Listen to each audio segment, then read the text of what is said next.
ਸਤਿ ਸ਼੍ਰੀ ਅਕਾਲ। ਸਵਾਗਤ ਹੈ ਸਾਰੇ ਹੀ ਦਰਸ਼ਕਾਂ ਦਾ। ਪੰਜਾਬ ਇਸ ਵੇਲੇ ਵੇਖ ਰਹੇ ਹੋ ਤੁਸੀਂ ਤੇ ਮੈਂ ਹਾਂ ਗਗਨਦੀਪ ਸਿੰਘ ਲੈ ਕੇ ਹਾਜ਼ਰ ਹਾਂ ਪੰਜਾਬ ਪੰਜਾਬੀ ਅਤੇ ਪੰਜਾਬੀ ਤੇ ਨਾਲ ਜੁੜੀਆਂ ਖਾਸ ਖਬਰਾਂ।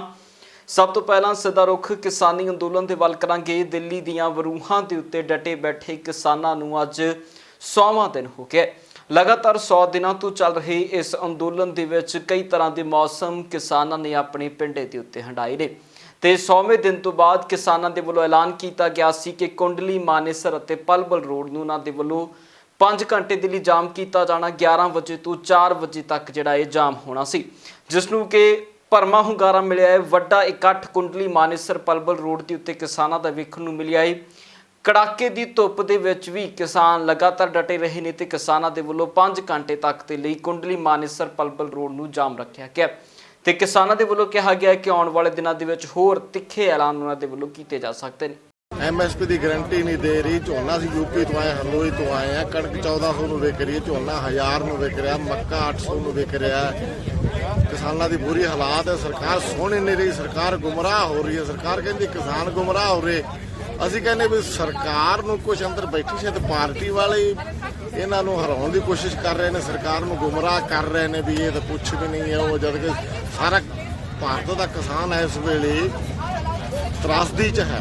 ਰੋਡ ਜਾਮ ਅਸੀਂ ਰੋਸ ਕਰ ਰਹੇ, ਅਸੀਂ ਕੀ ਕਰੀਏ? ਅਸੀਂ ਰੋਸ ਕਰ ਰਹੇ ਹਾਂ। ਰੋਸ ਵਜੋਂ ਅਸੀਂ ਕੋਈ ਸ਼ੌਂਕ ਥੋੜਾ ਸਾਨੂੰ, ਅਸੀਂ ਕੋਈ ਖਾਲੀ ਥੋੜੇ, ਸਾਡੇ ਘਰ ਬਾਰ ਨੇ, ਸਾਡਾ ਪਰਿਵਾਰ ਹੈ, ਬਾਲ ਬੱਚੇ ਸਭ ਕੁਛ ਹੈ। ਅਸੀਂ ਮਜਬੂਰੀ ਨਾਲ ਬੈਠੇ, ਸਾਡੇ ਤੇ ਕਰਜ਼ੇ ਚੜ ਰਹੇ ਨੇ। ਇਹ ਉਦਯੋਗਾਂ ਦਾ ਤਾਂ 9-9 10-10 ਲੱਖ ਕਰੋੜ ਮਾਫ ਕਰ ਰਹੇ, ਕਿਸਾਨਾਂ ਦਾ ਇਹ ਕੀ ਕਰ ਰਹੇ? ਕਰਜ਼ੇ ਨੇ ਉੱਪਰ ਚੜਾ ਰਹੇ ਨੇ, ਕਿਸਾਨਾਂ ਨੂੰ ਤਾਂ ਹੋਰ ਕਰਜ਼ਾ ਦੇ ਰਹੇ ਨੇ, ਕਿਸਾਨਾਂ ਦੇ ਉੱਪਰ ਹੋਰ ਕਰਜ਼ਾ ਚੜੇ। ਉਧਰ ਫੂਡ ਕਾਰਪੋਰੇਸ਼ਨ ਆਫ ਇੰਡੀਆ ਦਾ ਨਵਾਂ ਫਰਮਾਨ ਜਾਰੀ ਹੋਇਆ। ਫੂਡ ਕਾਰਪੋਰੇਸ਼ਨ ਆਫ ਇੰਡੀਆ ਦੇ ਇਸ ਫਰਮਾਨ ਦੇ ਵਿੱਚ ਕਿਹਾ ਗਿਆ ਹੈ ਕਿ ਫਸਲਾਂ ਦੀ ਰਾਸ਼ੀ ਹੁਣ ਕਿਸਾਨਾਂ ਦੇ ਖਾਤਿਆਂ ਦੇ ਵਿੱਚ ਸਿੱਧੀ ਆਇਆ ਕਰੇਗੀ ਤੇ ਇਸ ਨੂੰ ਲੈ ਕੇ ਹੁਣ ਆੜਤੀਆ ਭਾਈਚਾਰੇ ਦੇ ਵਿੱਚ ਰੋਸ ਦਾ ਮਾਹੌਲ ਹੈ। ਆੜਤੀਆਂ ਦਾ ਕਹਿਣਾ ਹੈ ਕਿ ਕਿਸਾਨਾਂ ਅਤੇ ਆੜਤੀਆਂ ਦੇ ਵਿਚਲੇ ਰਿਸ਼ਤੇ ਨੂੰ ਖਤਮ ਕਰਨ ਦੇ ਲਈ ਇਹ ਨਵਾਂ ਰਾਹ ਸਰਕਾਰ ਦੇ ਵੱਲੋਂ ਲੱਭਿਆ ਗਿਆ ਹੈ। ਉਹਨਾਂ ਦਾ ਕਹਿਣਾ ਹੈ ਕਿ ਇਸ ਤਰ੍ਹਾਂ ਜੇਕਰ ਹੋਇਆ ਤਾਂ ਵੱਡੀ ਬੇਰੁਜ਼ਗਾਰੀ ਪੈਦਾ ਹੋਏਗੀ। ਆੜਤੀਏ ਅਤੇ ਰੁਜ਼ਗਾਰ ਦੇ ਤੌਰ ਦੇ ਉੱਤੇ ਕੰਮ ਕਰਨ ਵਾਲੇ ਉਹਨਾਂ ਕੋ ਕਰਿੰਦੇ ਸਾਰੇ ਵਿਹਲੇ ਹੋ ਸਕਦੇ ਨੇ ਤੇ ਆੜਤੀਆਂ ਦੇ ਵੱਲੋਂ ਇਸ ਗੱਲ ਦਾ ਵੀ ਐਲਾਨ ਕੀਤਾ ਗਿਆ ਹੈ ਕਿ ਆਉਣ ਵਾਲੇ ਦਿਨਾਂ ਦੇ ਵਿੱਚ 1 ਅਪ੍ਰੈਲ ਤੋਂ ਉਹਨਾਂ ਦੇ ਵੱਲੋਂ ਵੀ ਅੰਦੋਲਨ ਦੀ ਆਰੰਭਤਾ ਹੋ ਸਕਦੀ ਹੈ। ਦੱਸਦੀ ਕਿ ਫੂਡ ਕਾਰਪੋਰੇਸ਼ਨ ਆਫ ਇੰਡੀਆ ਦਾ ਐਲਾਨ ਹੈ, ਜਿਸ ਦੇ ਵਿੱਚ ਫੂਡ ਕਾਰਪੋਰੇਸ਼ਨ ਆਫ ਇੰਡੀਆ ਨੇ ਕਿਹਾ ਹੈ ਕਿ ਹੁਣ ਕਿਸਾਨਾਂ ਦੀ ਇਹ ਰਾਸ਼ੀ ਸਿੱਧੀ ਉਹਨਾਂ ਦੇ ਖਾਤਿਆਂ ਦੇ ਵਿੱਚ ਆਇਆ ਕਰੇਗੀ ਫਸਲਾਂ ਦੀ। ਇਸ ਨੂੰ ਲੈ ਕੇ ਸਿੱਧਾ ਚੱਲਦੀਆਂ ਸੀਨੀਅਰ ਪੱਤਰਕਾਰ ਸੁਰਿੰਦਰ ਡੱਲਾ ਹੋਣਾ ਦੇ ਵੱਲ ਤੇ ਉਹਨਾਂ ਤੋਂ ਜਾਣਦੇ ਆ ਕਿ ਆਖਰਕਾਰ ਇਸ ਦੇ ਪਿੱਛੇ ਕਾਰਨ ਕੀ ਹੈ। ਡੱਲਾ ਸਾਹਿਬ, ਕੀ ਲੱਗ ਰਿਹਾ ਹੈ ਜੋ ਫੂਡ ਕਾਰਪੋਰੇਸ਼ਨ ਆਫ ਇੰਡੀਆ ਦਾ ਨਵਾਂ ਫਰਮਾਨ ਹੈ, ਕੀ ਕੁਝ ਨਵਾਂ ਲੱਗ ਰਿਹਾ ਹੈ ਕਿ ਆਖਰਕਾਰ ਹੁਣ ਆੜਤੀਏ ਭਾਈਚਾਰੇ ਵੀ ਅੰਦੋਲਨਾਂ ਦੀ ਦੌੜ ਦੇ ਵਿੱਚ ਆ ਸਕਦੇ ਨੇ? ਅੰਦੋਲਨ ਦੀ ਦੌੜ ਦੇ ਵਿੱਚ ਜੇਕਰ ਆੜਤੀ ਆਉਂਦੇ ਨੇ ਤਾਂ ਬਹੁਤ ਵੱਡੇ ਪੱਧਰ ਦੇ ਉੱਤੇ ਨੁਕਸਾਨ ਪਹਿਲਾਂ ਹੀ ਸਰਕਾਰ ਚੱਲ ਰਹੀ ਹੈ ਤੇ ਨਵੀਂ ਨੁਕਸਾਨ ਦੀ ਤਿਆਰੀ ਹੋ ਸਕਦੀ ਹੈ। ਦੇਖੋ ਗਗਨ, ਇਹ ਬਹੁਤ ਵੱਡਾ ਫੈਸਲਾ ਹੈ ਫੂਡ ਕਾਰਪੋਰੇਸ਼ਨ ਆਫ ਇੰਡੀਆ ਦਾ। ਦੇਖੋ, ਇੱਕ ਗੱਲ ਤਾਂ ਸਾਫ਼ ਹੈ ਕਿ ਪਿਛਲੇ ਲੰਮੇ ਸਮੇਂ ਤੋਂ ਜਿਸ ਤਰ੍ਹਾਂ ਦੇ ਖੇਤੀ ਸੁਧਾਰ ਹੋ ਰਹੇ ਨੇ ਉਹਦੇ ਵਿੱਚ ਇਹ ਪੁਆਇੰਟ ਸ਼ਾਮਲ ਸੀ, ਇਹ ਪਹਿਲੂ ਸ਼ਾਮਲ ਸੀ ਕਿ ਕਿਸਾਨਾਂ ਨੂੰ ਸਿੱਧੀ ਅਦਾਇਗੀ ਉਹਨਾਂ ਦੇ ਖਾਤਿਆਂ 'ਚ ਹੋਣੀ ਚਾਹੀਦੀ ਹੈ। ਔਰ ਇੱਕ ਪਾਸੇ ਦੇਖਿਆ ਜਾਵੇ ਤਾਂ ਇਹ ਬਹੁਤ ਵੱਡਾ ਫੈਸਲਾ ਹੈ ਭਾਰਤ ਦੀ ਸਰਕਾਰ ਦਾ ਫੂਡ ਕਾਰਪੋਰੇਸ਼ਨ ਆਫ ਇੰਡੀਆ ਦੇ ਮਾਰਫਤ ਕਿ ਕਿਸਾਨ ਜਦੋਂ ਆਪਣੀ ਫਸਲ ਵੇਚਦੇ ਨੇ ਆੜਤੀਆਂ ਨੂੰ ਤੇ ਕਈ ਵਾਰੀ ਸਰਕਾਰ ਵੱਲੋਂ ਪੇਮੈਂਟ ਸਮੇਂ ਸਿਰ ਨਹੀਂ ਆਉਂਦੀ, ਕਈ ਵਾਰੀ ਕਿਤੇ ਨਾ ਕਿਤੇ ਆੜਤੀਏ ਵੱਲੋਂ ਵੀ ਤੁਰੰਤ ਕਿਸਾਨ ਨੂੰ ਅਦਾਇਗੀ ਨਹੀਂ ਹੁੰਦੀ।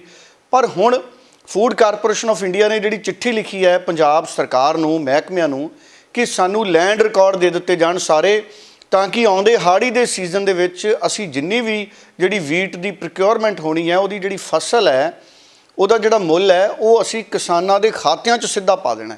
ਮਤਲਬ ਕਿ ਪੰਜਾਬ ਸਰਕਾਰ ਤੋਂ ਰਿਕਾਰਡ ਮੰਗਿਆ ਕਿ ਅਸੀਂ ਵੈਰੀਫਾਈ ਕਰ ਲਾਂਗੇ ਰਿਕਾਰਡ ਪੰਜਾਬ ਸਰਕਾਰ ਦੇ ਜ਼ਰੀਏ ਔਰ ਕਿਸਾਨਾਂ ਨੂੰ ਸਿੱਧੀ ਅਦਾਇਗੀ ਉਹਨਾਂ ਦੇ ਖਾਤਿਆਂ 'ਚ ਕਰਾਂਗੇ ਜਿੰਨੀ ਉਹ ਆਪਣੀ ਕਣਕ ਹੈ ਜਿਹੜੀ ਉਹ ਸਰਕਾਰੀ ਏਜੰਸੀਆਂ ਨੂੰ ਵੇਚਣਗੇ। ਔਰ ਜਿੱਥੋਂ ਤੱਕ ਗੱਲ ਹੈਗੀ ਆੜਤੀਆਂ ਦੀ, ਦੇਖੋ ਉਹਨਾਂ ਨੂੰ 2.5% ਕਮਿਸ਼ਨ ਮਿਲਣਾ ਹੈ, 2.5% ਕਮਿਸ਼ਨ ਮਿਲਣਾ ਹੈ। ਔਰ ਮੈਨੂੰ ਲੱਗਦਾ ਕੇਂਦਰ ਸਰਕਾਰ ਆੜਤੀਆਂ ਦਾ ਕਮਿਸ਼ਨ ਵੀ ਸਿੱਧਾ ਭੇਜਿਆ ਕਰੂਗੀ। ਪਰ ਹੁਣ ਪਹਿਲਾਂ ਵਿਵਸਥਾ ਕੀ ਸੀ?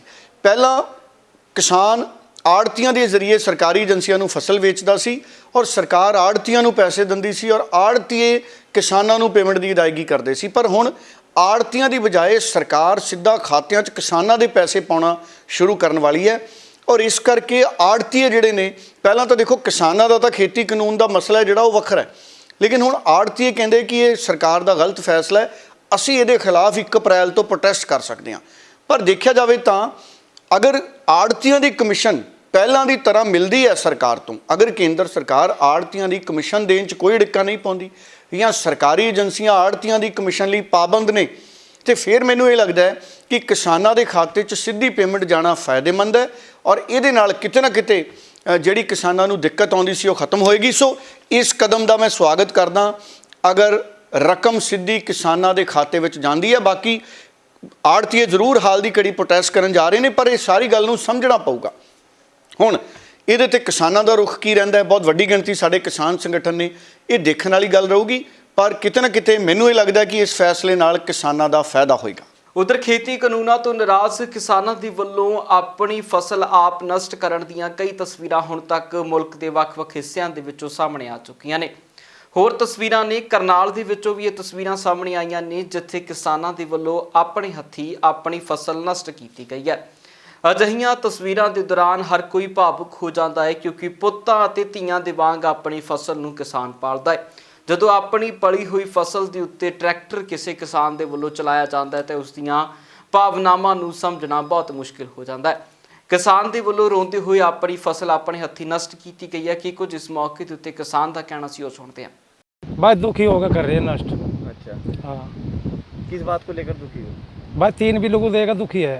अच्छा, हाँ, और महंगाई इस कदर बढ़ गई, डीजल पेट्रोल इतना महंगा हो गया जिसकी कोई हद नहीं। ये सारा तो किसान भाई पड़े आने का, बड़े वाले बाड़ा बढ़ा लेंगे, हम क्या बढ़ा लें? हमारे तो MSP पर कोई कानून नहीं बन रहा।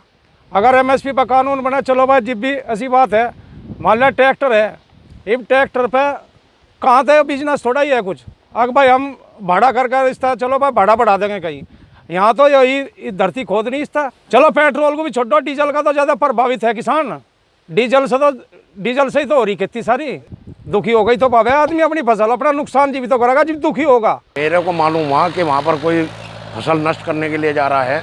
मैंने इसको पता निकाल कर इसके खेत पर आ, मैंने इसको बहुत रोकने की कोशिश करी, ये नहीं रुका कि मेरा नाश हो रहा है। मैं किसी भी कीमत, हर सब लड़ाई है काले कानून के ऊपर। ये 3 जो काले कानून हैं, जब तक गवर्नमेंट वापस नहीं लेगी तब तक ये किसान दुखी रहेगा। इसके किसान की भरपाई हमें गवर्नमेंट ये बताए कैसे पूरी करेंगी। ये 10 बीघे फसल नष्ट की, अबे बल्कि पहले कुछ कर चुका था, मुझको पता चला मैं कुछ अब रोक नहीं पाया मैं इसको, और ये बिल्कुल नष्ट कराए में उतार हुआ है। अब ये देखो सरकार तक हमारी आवाज़ पहुँचाओ। बहुत परेशान है किसान, जगह जगह फसल नष्ट करी जा रही है, बहुत नुकसान हो रहा है किसानों का। उधर दिल्ली के मुख्यमंत्री अरविंद केजरीवाल के वलों ऐलान किया गया है कि हुण आने वाले दिनों के विच दिल्ली नूं अपना सिक्ख्या बोर्ड मिलेगा। भाव कि जिस तरह पंजाब के विच पंजाब की सिक्ख्या प्रणाली पंजाब बोर्ड के अंदर आउंदी है, उस तरह हुण दिल्ली के विच भी दिल्ली बोर्ड सिक्ख्या के सारे कामां नूं करेगा। हुण तक दिल्ली के कोल अपना सिक्ख्या बोर्ड नहीं सी, CBSE ਜਾਂ होर बोर्ड के जरिए उत्थे ਪ੍ਰੀਖਿਆਵਾਂ ਲਈਆਂ ਜਾਂਦੀਆਂ ਸੀ, पर हुण जेकर दिल्ली ਦੇ ਵਿੱਚ ਆਪਣਾ बोर्ड ਆਉਂਦਾ है तो इस ਦੇ ਨਾਲ दिल्ली की सिक्ख्या प्रणाली ਦੇ ਵਿੱਚ एक नवी क्रांति महसूस की जाएगी। ये कहना दिल्ली के मुख्यमंत्री अरविंद केजरीवाल का। आज हम लोगों ने दिल्ली की कैबिनेट में Delhi board of school education के गठन की अप्रूवल दे दी है। दिल्ली में अलग से अब एक Delhi board of school education बनाया जाएगा। ये कोई मामूली बोर्ड शिक्षा बोर्ड नहीं है। जैसे हर राज्य का अपना एक शिक्षा बोर्ड होता है, तो ऐसा नहीं है कि अब दिल्ली में हमारी सरकार है तो हमने तय किया कि हम भी एक अपना अलग शिक्षा बोर्ड बनाएंगे, ऐसा नहीं है। ये शिक्षा बोर्ड बनाने की ज़रूरत क्यों पड़ी और इस शिक्षा बोर्ड के ज़रिए हम क्या हासिल करना चाहते हैं। पूरा देश देख रहा है कि पिछले 6 साल के अंदर दिल्ली की शिक्षा व्यवस्था के अंदर क्रांतिकारी परिवर्तन हुए हैं। मोस्टली सरकारी स्कूल तो सभी CBSE के, सरकारी स्कूल सारे CBSE के हैं और 1700 जो प्राइवेट स्कूल हैं ये भी मोस्टली CBSE के हैं। इस वर्ष 21-22 एकेडमिक ईयर में 20 से 25 सरकारी स्कूलों को हम एक साथ सारे स्कूलों को इस बोर्ड में नहीं लेके आएंगे। इस साल सबसे पहले साल में 20 से 25 सरकारी स्कूलों को इस बोर्ड में शामिल किया जाएगा। उन्हें CBSE से उनकी एफिलिएशन हटा के इस बोर्ड की एफिलिएशन दिलाई जाएगी। ये कौन से स्कूल होंगे इसका चयन हम वहाँ के प्रिंसिपल्स, टीचर्स, पेरेंट्स के साथ मिलकर करेंगे। देश की कई सारी समस्याएं, अगर शिक्षा को ठीक किया जाए तो देश की कई समस्याओं का समाधान निकल सकता है। पिछले 6 साल की हमारी यात्रा काफ़ी अच्छी रही और मैं समझता हूं कि अब ये जो अगला चरण है जिसमें इस बोर्ड का गठन किया जा रहा है, इसके ज़रिए शिक्षा के क्षेत्र में मूलचूल परिवर्तन होगा और हमारे जो बच्चे शिक्षित होकर निकलेंगे वो एक तरफ देश की बागडोर संभालने के लिए तैयार होंगे और दूसरी तरफ अपने परिवार को का पालन पोषण करने के लिए भी तैयार होंगे, अच्छे इंसान बनेंगे। ਉਧਰ ਜਲੰਧਰ ਪ੍ਰਸ਼ਾਸਨ ਦੇ ਵੱਲੋਂ ਵੱਡਾ ਐਲਾਨ ਕੀਤਾ ਗਿਆ ਹੈ। ਹੁਣ ਜਲੰਧਰ ਦੇ ਵਿੱਚ ਲਗਾਤਾਰ ਮਹਾਮਾਰੀ ਦੇ ਕੇਸਾਂ ਦੇ ਵਿੱਚ ਵੱਧ ਰਹੀ ਗਿਣਤੀ ਦੇ ਮੱਦੇਨਜ਼ਰ ਕਰਫਿਊ ਦਾ ਐਲਾਨ ਕਰ ਦਿੱਤਾ ਗਿਆ ਹੈ।